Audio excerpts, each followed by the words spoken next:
Good morning everyone. आप सभी दोस्तों का मेरे चैनल पर बहुत बहुत स्वागत है। दोस्तों, आज हम जिस टॉपिक की बात कर रहे हैं वो है 8 साल का कमाऊ लड़का। और ये 8 साल का कमाऊ लड़का और कोई नहीं दोस्तों, कलाम। 8 साल और कमाऊ लड़का, 8 साल का बच्चा कैसे कमाएगा दोस्तों? हाँ जी दोस्तों, कलाम सर 8 साल की एज में थे उस टाइम पर उन्होंने अपना पहला काम स्टार्ट कर दिया था। उसका रीजन था दोस्तों, नहीं तो 8 साल तो खेलने कूदने की उम्र होती है दोस्तों। कोई ज़्यादा पढ़ाई का प्रेशर भी नहीं डालता कोई पेरेंट्स अपने बच्चे पर। लेकिन कलाम को जरूरत थी दोस्तों 8 साल की एज में भी काम करने की। ठीक है, वो उन चीज़ों से वाकिफ था दोस्तों जो जिंदगी से जुड़ी हुई चीज़ होती है। ठीक है, उनका जन्म 1931 में हुआ था दोस्तों, रामेश्वरम में। ठीक है दोस्तों, और जब वो 8 साल का था, मतलब हो गया कि 37-38 के आसपास, तब द्वितीय विश्व युद्ध शुरू हो चुका था दोस्तों। ठीक है, हमारा देश उस टाइम पर ब्रिटिश सरकार के अधीन था दोस्तों। ठीक है, तो उनमें ये नौबत 8 साल में काम करने की नौबत कैसे आई दोस्तों? देखो, उनका एक तो परिवार बहुत बड़ा था दोस्तों, 5 भाई बहन तो वो थे, और उनके पिताजी के जो भाई थे सम्मिलित परिवार में रहते थे। बहुत बड़ा परिवार था दोस्तों। ठीक है, और जब युद्ध स्टार्ट हुआ दोस्तों, तो उस टाइम पर हुआ क्या कलाम जी के साथ? उस टाइम पर दोस्तों ब्रिटिश सरकार ने कुछ प्रतिबंध लगा दिए थे। ठीक है, खाद्य वस्तुओं पर, इस प्रकार से कपड़ों पर, जो घरेलू चीजें होती है जो दैनिक जीवन में काम आती है उन पर दोस्तों।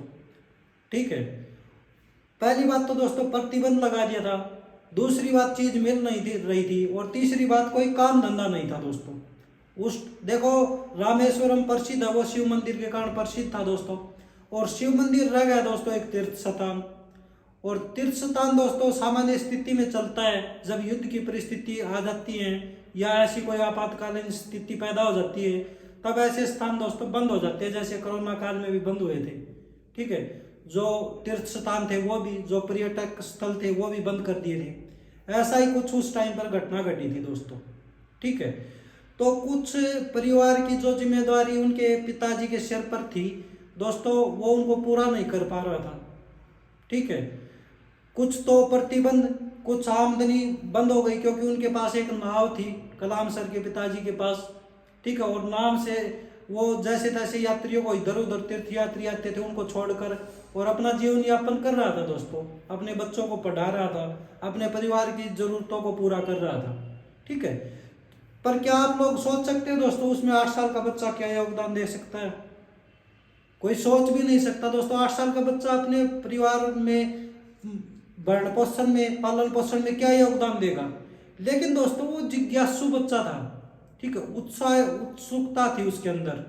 ठीक है, कुछ नया करने का जज्बा था दोस्तों उसके अंदर। ठीक है, वो चाहता था कि ऐसी परिस्थिति आई हुई, देखो दोस्तों 8 साल का बच्चा परिस्थितियों से वाकिफ था, तो वो दोस्तों इतनी ऊंचाई पर तो जाना ही था। ठीक है, और ये उत्सुकता, यदि मान के चलो भाई, ये सोचते कि कलाम सर में तो उत्सुकता थी, पर ये सोचो ना दोस्तों वो उत्सुकता पैदा कहाँ से हुई? ठीक है, उनके घर परिवार से ही तो हुई थी वो पैदा। वो क्या कहीं बाहर से थोड़ी लेकर आए थे? उनके पिताजी थे, उनके नेचर से वो प्रभावित थे, वो देखते थे उनके पिताजी क्या करते हैं। ठीक है, और क्यों करते हैं, वो रीजन जानने की हमेशा जिज्ञासा होती थी। ठीक है, और रीजन का पता चलने के बाद वो सोचते थे क्यों ना मैं भी ये कर सकता हूँ। ठीक है, वो इस चीज को थोड़ी देख रहे थे कि जितनी उम्र आपकी है कलाम सर की 8 साल की, उस उम्र में तो बच्चे खेलते कूदते हैं, मस्ती करते हैं। लेकिन नहीं, उन्होंने वो टाइम देखा था जब परिस्थितियां बिल्कुल उनके परिवार के विपरीत चल रही थी, और उनके पिताजी ने नाव खरीदने के पैसे नहीं थे, तो लकड़ी इकट्ठी की, कुछ धातु इकट्ठी की, और उनके चचेरा भाई जलालुद्दीन की मदद से नाव का निर्माण किया था। उनको ये पता था कि नाव का निर्माण क्यों किया, और उसका उनके परिवार के भरण पोषण में, पालन पोषण में क्या योगदान रहेगा। ठीक है दोस्तों, तो उस टाइम पर आपातकालीन स्थिति घोषित करती ब्रिटिश सरकार ने। ठीक है, और उनका जो रामेश्वरम शहर था वो दोस्तों देश से जुड़ा हुआ था एक अखबार की वजह से। कोई तमिल अखबार आता था उनके वहां पर। ठीक है, और कोई टीवी ऐसा कोई संसाधन नहीं हुआ था उस टाइम पर। होता होगा तो कोई एक कभी कभी किसी किसी के घर में होता होगा दोस्तों, लेकिन ऐसे कोई फैसिलिटी उस टाइम पर थी नहीं। ठीक है। और जो रामेश्वरम में जो दोस्तों अखबार बांटने का काम करता था वो करता था शमसुद्दीन, उसका चचेरा भाई था। एक तो जलालुद्दीन हो गया दोस्तों, देखो उन पर जितने भी विचारों से प्रभावित हुआ वो अपने परिवार के लोगों से प्रभावित हुआ है। ठीक है। एक चचेरा भाई था जलालुद्दीन, जिसने उसके पिताजी की मदद की थी नाव बनाने में। और दूसरा दोस्तों उसका चचेरा भाई था शमसुद्दीन। ठीक है। जो अखबार बांटने का काम करता था शहर में। वो दोस्तों जलालुद्दीन और शमसुद्दीन थे, वो पढ़े लिखे थे। ठीक है। वो कलाम के विचारों को समझते थे। वो जो कलाम उनसे जो सवाल जवाब करता रहता था, वो उनके सवालों का जवाब देने की पूरी कोशिश करते थे। दोनों भाई चचेरे भाई थे वो। ठीक है। तो उनके शहर में जो अखबार का काम करता था शमसुद्दीन, और वो अखबार आते थे दोस्तों, वहां पर ट्रेन चलती थी। ठीक है। उनका स्टेशन था रामेश्वरम का। वो सुबह निकलता था टाइम से और ट्रेन से अखबार लेके अपने स्टेशन पर उतरता था और फिर अखबार वितरित करता था दोस्तों लोगों के घरों में। ठीक है। लेकिन जब आपातकालीन घोषित हुआ दोस्तों, तो उस टाइम पर हुआ क्या कि जो गाड़ी थी वो रामेश्वरम में रुकनी बंद हो गई दोस्तों, स्टेशन पर रुकती नहीं थी दोस्तों। ठीक है। अब समस्या शमसुद्दीन के आगे भी आ गई। ठीक है। क्योंकि वो पहले अखबार लेता था, फिर रामेश्वरम स्टेशन पर उतरता था, फिर लोगों में वितरित करता था। अब उनको जरूरत हो गई है कि और इंसान के आगे भी दोस्तों एक समस्या ये आ गई कि वो ट्रेन अब रुकना बंद हो गई। तो उसको थी एक इंसान की और जरूरत।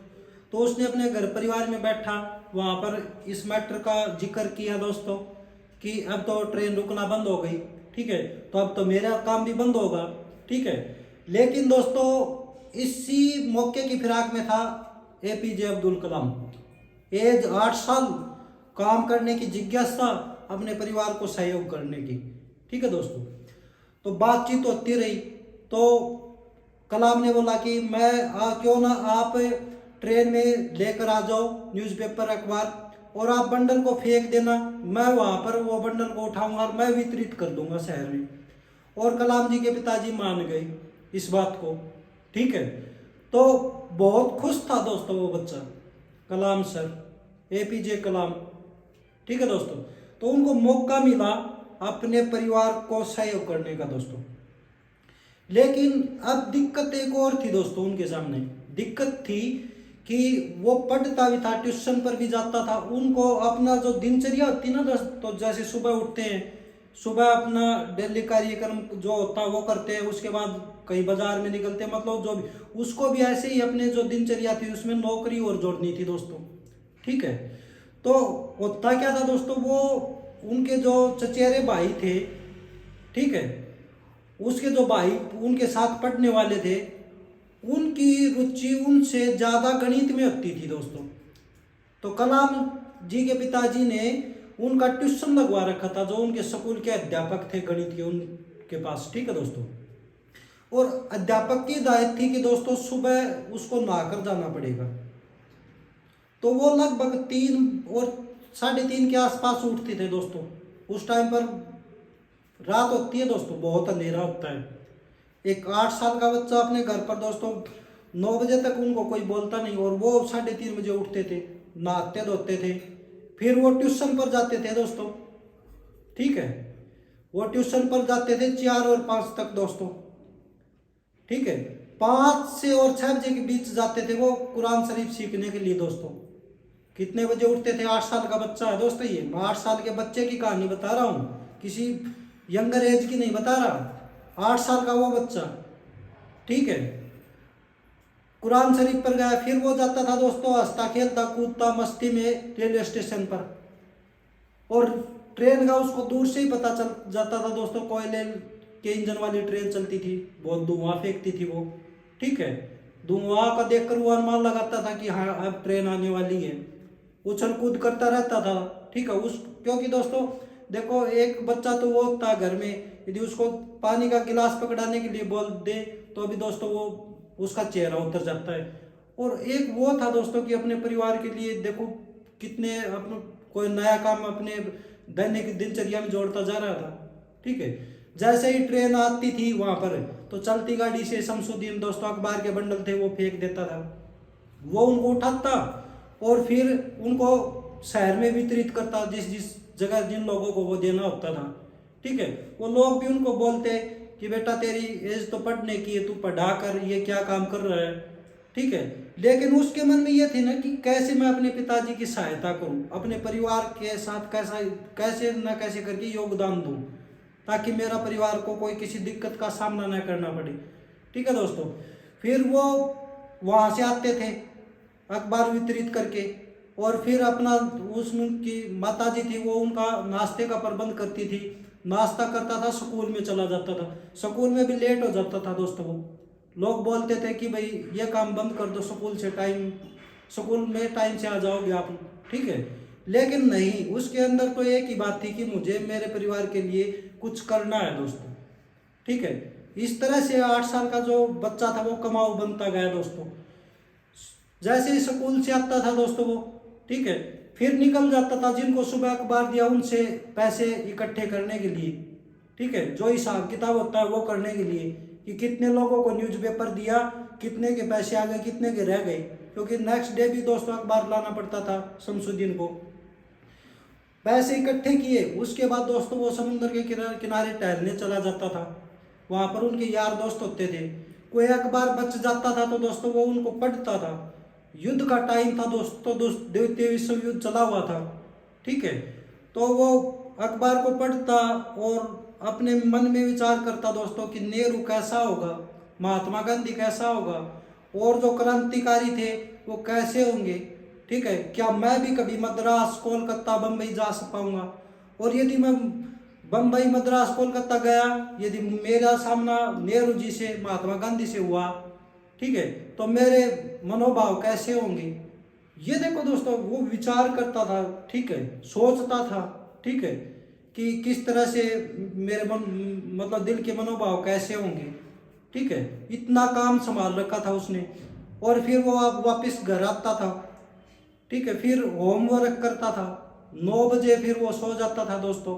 ये इस तरह का कार्यक्रम कुछ उनकी जिंदगी में 1 साल तक चलता रहा दोस्तों। ठीक है, उससे उनके परिवार को बहुत सहयोग मिला दोस्तों। एक 8 साल का बच्चा इतना सहयोग कर सकता है दोस्तों, तो फिर हम तो यंगर एज है दोस्तों, आपको भी अपने परिवार के लिए कुछ सोचना चाहिए दोस्तों। जिन्होंने जन्म दिया दोस्तों, उनकी कोई गलती नहीं होती, उन्होंने जन्म दे दिया। अब वो गरीब है, अमीर है, कुछ है, कुछ नहीं है, वो एक अलग बात है दोस्तों। लेकिन बोला जाता है दोस्तों, जन्म के टाइम पर गरीब होते हो ना, वो आपकी गलती नहीं है, लेकिन यंग एज तक आते आते गरीब होना वो आपकी गलती है दोस्तों, आपके माता पिता की गलती नहीं है वो। ठीक है, एक 8 साल का लड़का अपने परिवार में इतना सहयोग दे सकता है, और आगे तो चलकर वो क्या बने क्या नहीं बने वो तो आज पूरी दुनिया के सामने है दोस्तों। हुआ कैसे, जिज्ञासा के कारण, उत्सुकता के कारण। ठीक है, सवाल जवाब करता रहता था वो। ठीक है, कि ये कैसे हुआ, क्यों हुआ, रीजन क्या है, क्या नहीं है दोस्तों। ठीक है, तो हमें भी दोस्तों अपने परिवार में पूरा सहयोग देना चाहिए। ठीक है, उनकी परिस्थितियों को देखना चाहिए, समझना चाहिए दोस्तों। एक इंसान ये नहीं है कि बड़ा इंसान है, घर को कोई भी मौजूद व्यक्ति, मुखिया व्यक्ति, उसके सर के ऊपर बोझ डाल दे पूरा परिवार का। नहीं दोस्तों, पढ़ रहे हैं, देखो वो पढ़ता था तो भी अखबार वितरित करता था। ठीक है, ट्यूशन पर भी जाता था, उठाकर तो देखो अपने घर के बच्चे को 3 बजे, सुबह 3 बजे उठाकर देखो कितने बच्चे उठते हैं, और बोलो ट्यूशन पर जाने के लिए, जाएगा या नहीं जाएगा, लेकिन वो ट्यूशन पर भी जाता था, वो अंधेरे में खड़ा हो जाता था दोस्तों। ठीक है, कुरान शरीफ भी सीखता था, अखबार भी बांटता था, स्कूल में पढ़ता भी था, शाम को पैसे भी इकट्ठा करता था, फिर अपना स्कूल का होमवर्क भी करता था दोस्तों। तो उसको इतनी खुशी हुई थी कि मैं अपने परिवार के लिए कुछ तो कर पा रहा हूँ दोस्तों। और ये हर इंसान सोचने वाला जो सोचता है ना अपने परिवार के लिए दोस्तों, वो हर इंसान कर सकता है।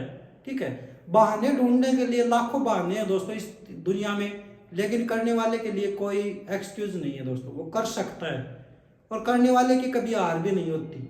ठीक है, और मैं तो ये बोलना चाहूँगा दोस्तों, जो पेरेंट्स हैं उनको, कि अच्छी से अच्छी शिक्षा दे अपने बच्चों को।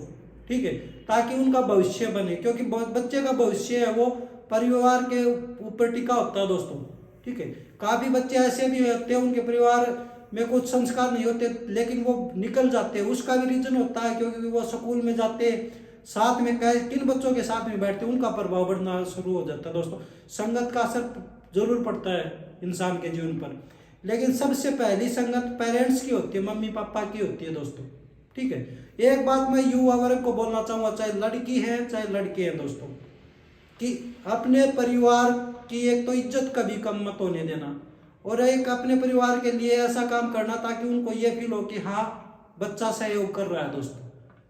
ठीक है, जिस किसी भी भाई को मेरी वीडियो पसंद आई हो तो चैनल को सब्सक्राइब कर लेना और अपने दोस्तों के पास शेयर कर देना दोस्तों। चलता हूँ, फिर आऊंगा एक नई वीडियो लेकर, आपका उत्साह फिर बढ़ाऊंगा दोस्तों। धन्यवाद।